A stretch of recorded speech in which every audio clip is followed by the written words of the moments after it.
Lizzie, who was always so pleasant, sat there in the audience like this, just with this harumph on her face. And finally, I looked at her and I said, Lizzie, what is wrong with you? I thought you would love this. She said, I've seen a couple little children my age up on that stage, and I could be up there. I don't know why I'm sitting in this seat.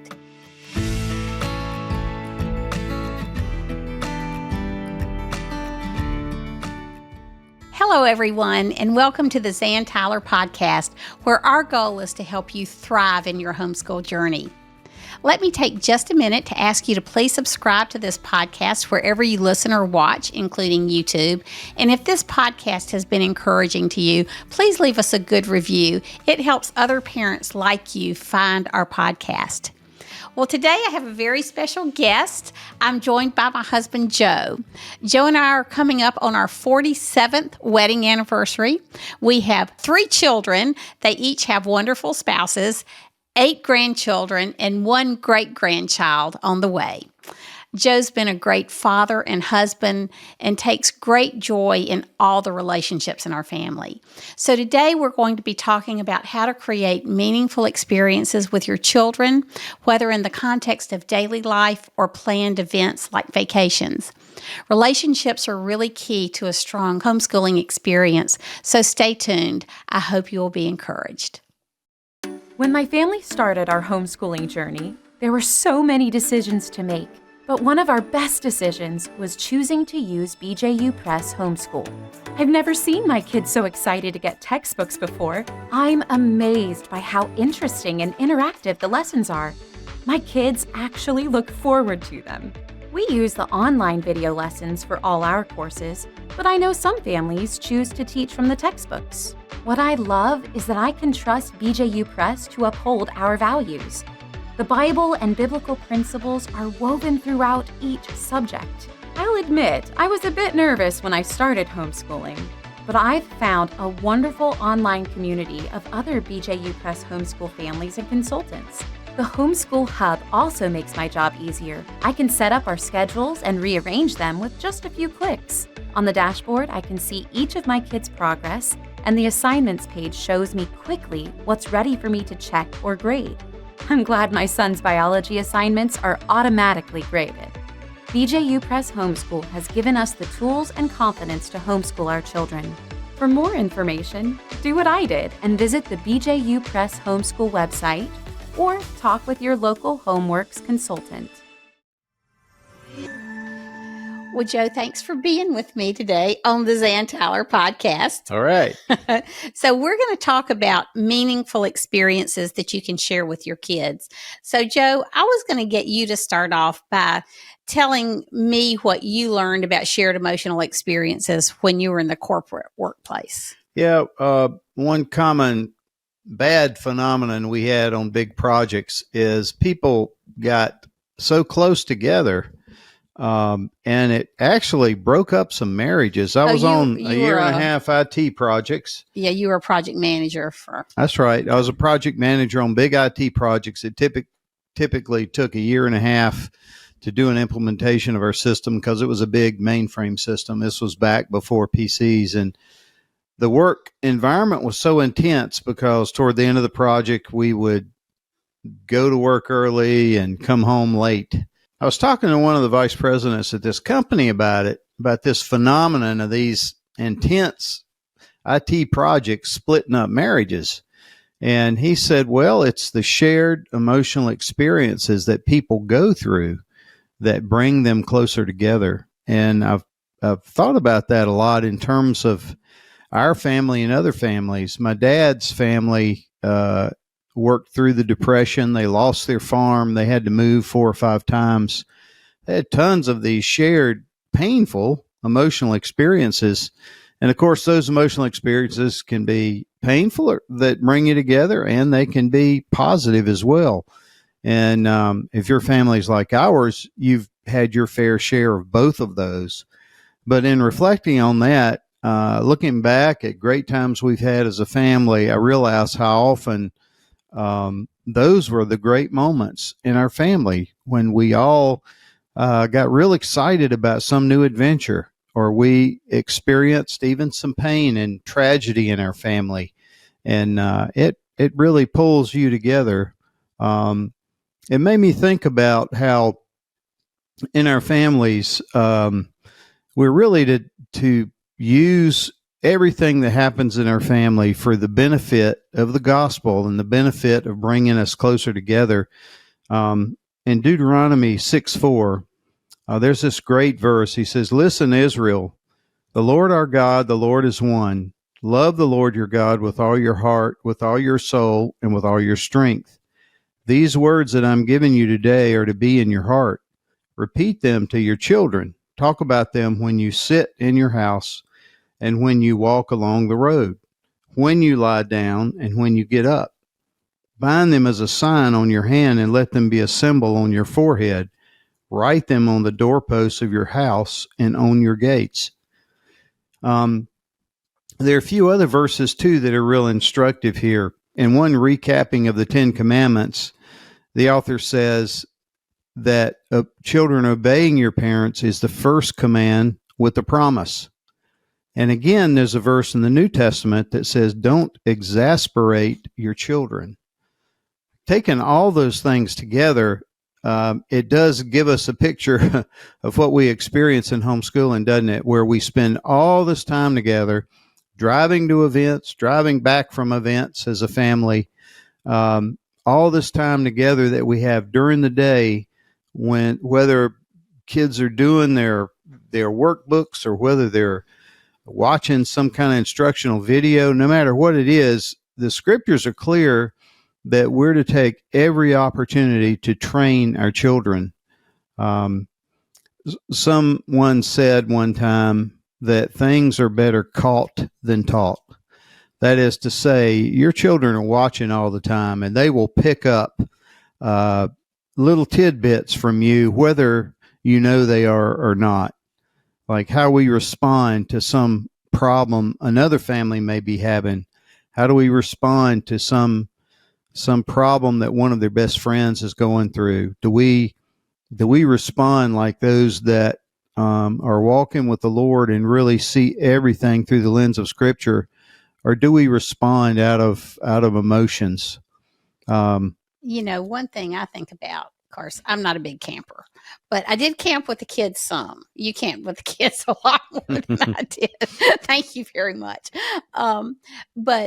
But somebody once said about camping, the reason it's so bonding is that so many things go wrong, and you solve those problems together, and that's the thing about camping. But one of the things I think about the most is when we lost Joy.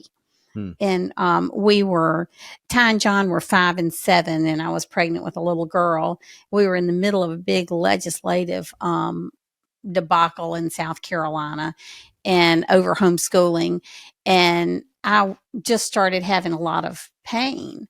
And so my doctor said, "Oh, Zan," this is before they did ultrasounds all the time. And the only place to get an ultrasound was the high risk pregnancy center at USC in Columbia. He said, "Just go have an ultrasound. Take the boys. It'll be a field trip. I'm sure nothing's wrong." And so Joe woke up that morning. He was supposed to go to Chicago, and he decided, "I'm just going to go with you." So the 4 of us go for this ultrasound. And when the ultrasound technician pulls up the ultrasound, she starts crying and leaving the room. And I think Joe took John, and Ty immediately came up to me and said, "Mommy, no matter what happens, you still got 2 of the cutest kids in the world." He was 7, but he sensed that there was a major problem. So anyway, Joy had 7 life incompatible anomalies, and my life was threatened. And so it was pretty awful. So I almost died during childbirth.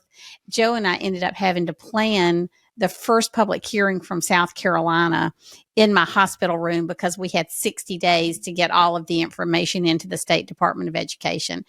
And I remember just wanting to go home and be by myself and heal, put the kids in school. I just wanted to retreat from the world. I didn't want to homeschool, and I didn't want to plan this hearing.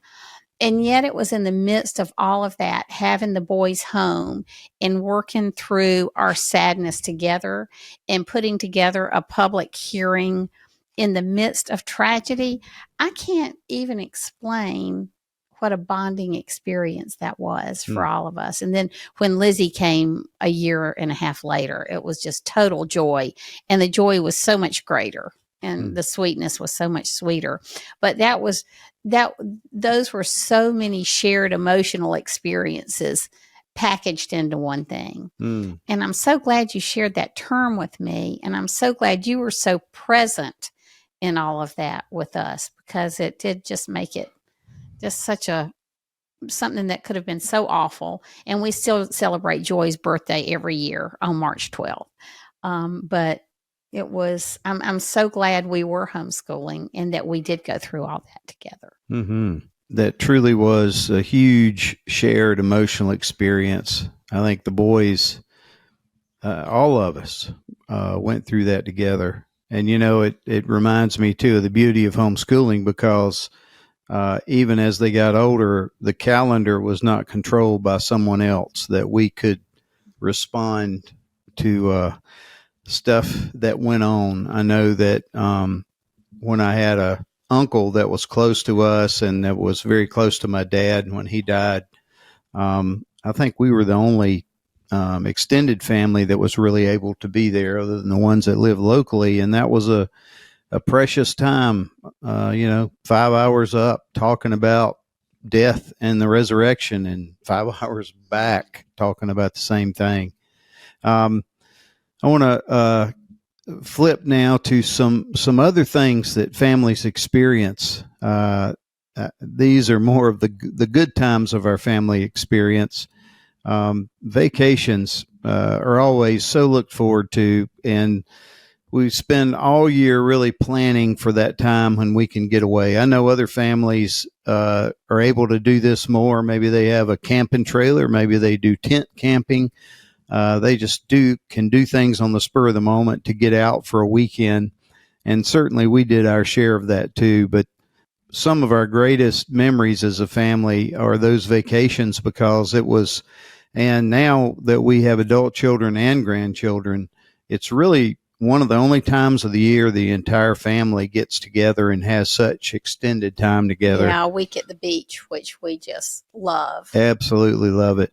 And really, it is just the time together. It's like the beach is the excuse. Everybody loves it. But really, it's being together. And it doesn't matter what you do as a family. I would just really encourage you to take that family vacation, every year. And I know people have different means financially, but I would sure encourage you to do something that gets your family in the same place.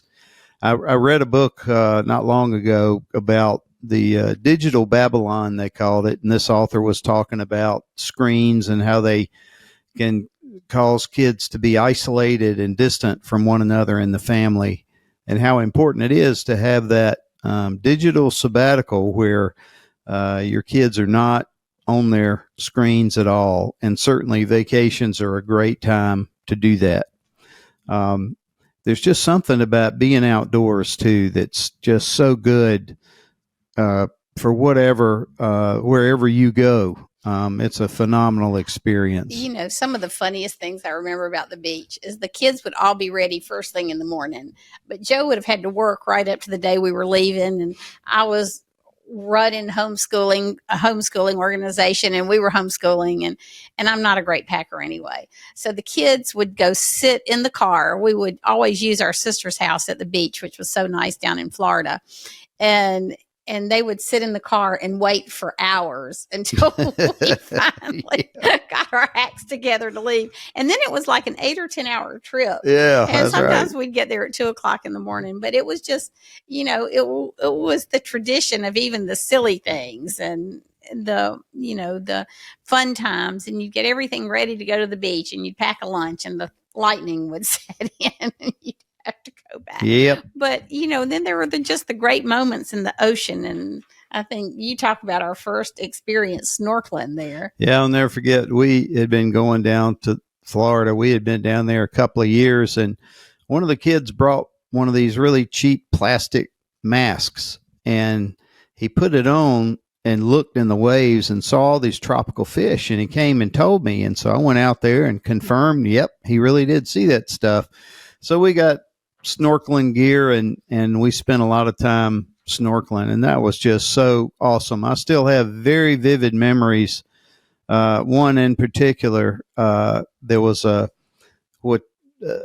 kind of a stone wall, a rock outcropping right off the beach there in this one particular place. And Lizzie, my daughter, was maybe 5 years old, and she was a pretty good snorkeler. And I'll never forget, as we swam out there, I had to hold her hand because the current was so strong. I didn't want us to get separated. And once we got out there, I looked behind us and realized there was a whole group of barracuda that were bigger than we were, that were just watching us.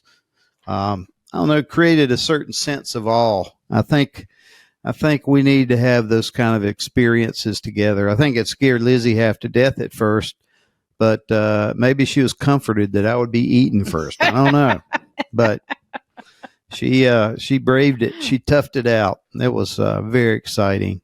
And speaking of Lizzie, I know that another thing we used to do as a family is kind of critique the worldview of everything we watched, both on television and movies.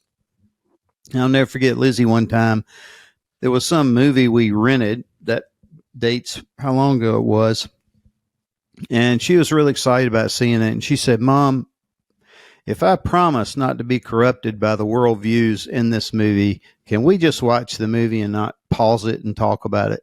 So gives you an idea how we used to watch movies. Yeah, but, you know, it was ingrained in the kids, just became a part of their entertainment watching, to stop and think about the messages that were coming at them. And boy, in our day and time, that's becoming more and more and more important. We had a lot of educational field trips, and it was really fun because along the way we started going to national homeschool conferences, and that was one of our excuses to travel as a family.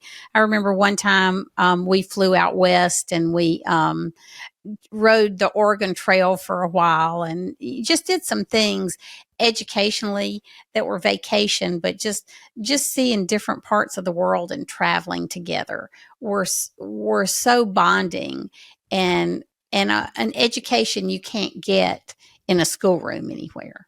Yeah, we used to like to listen to books too, as we traveled, and that was pretty cool because it kind of focused everybody's attention a little bit. And I'll never forget one time, Zan got this Les Mis series. I mean, it was about 10 or 12 CDs back in the day. So it was probably 20 hours worth of listening,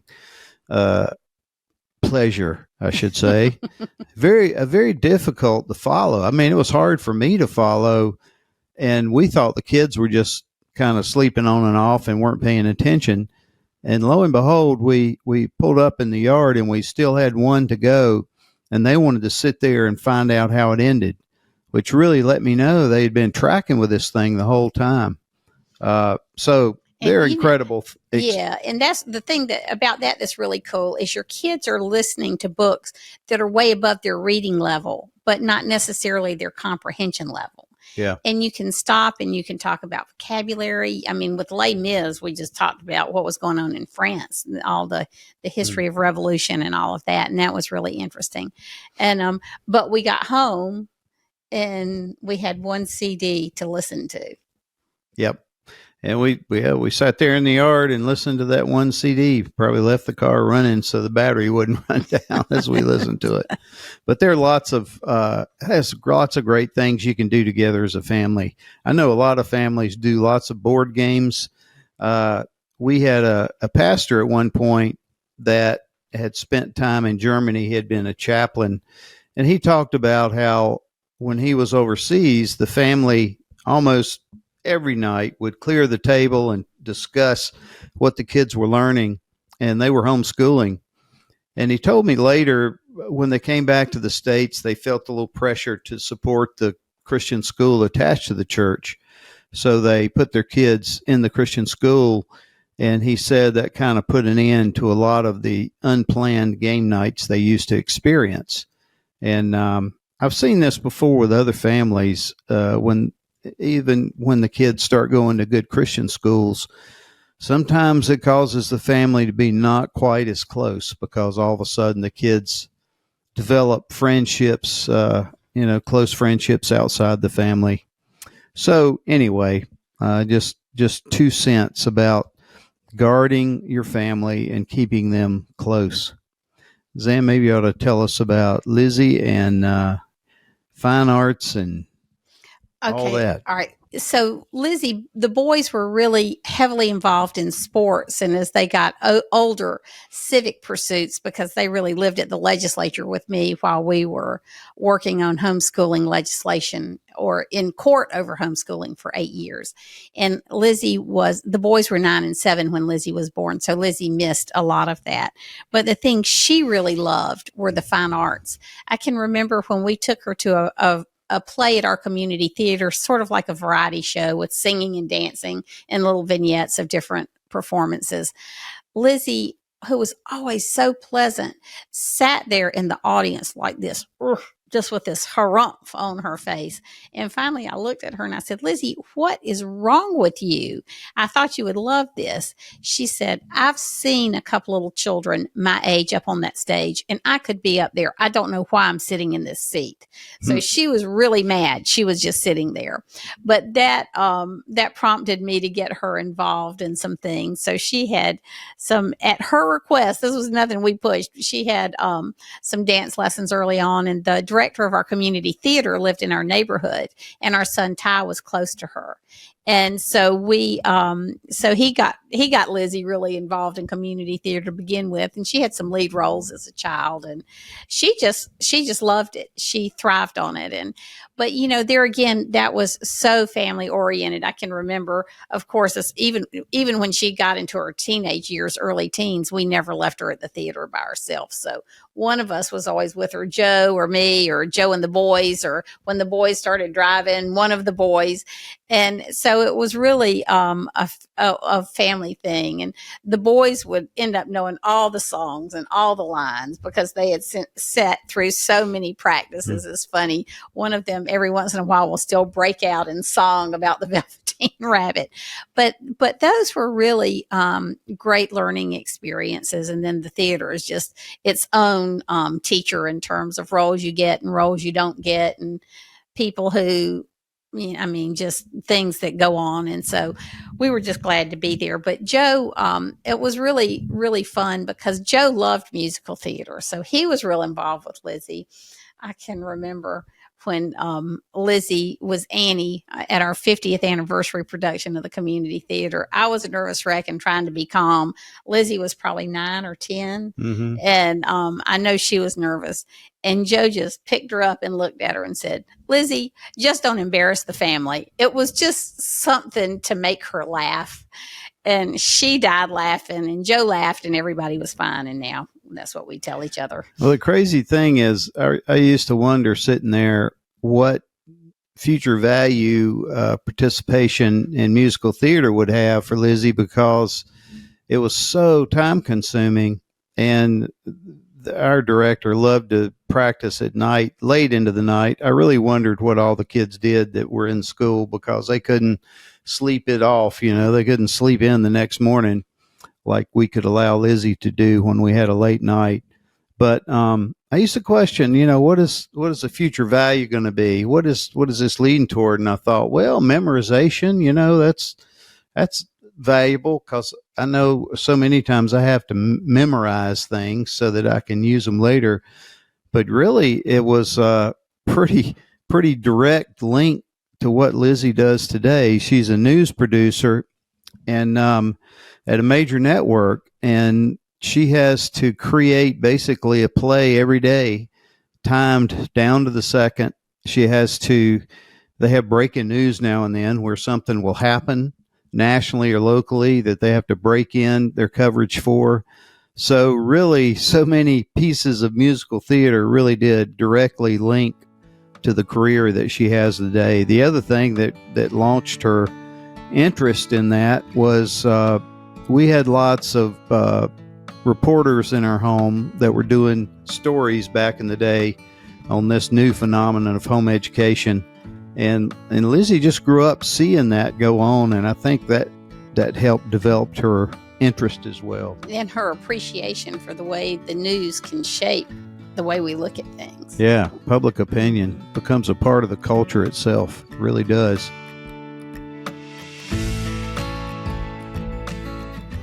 Thank you for joining Joe and me today. I hope you've gotten some good ideas on how to develop relationships with your kids and have great experiences with them in the context of your homeschooling. You can find both of us at zantyler.com, and you can find me on social media. May God continue to bless you and your family, and until next time, bye.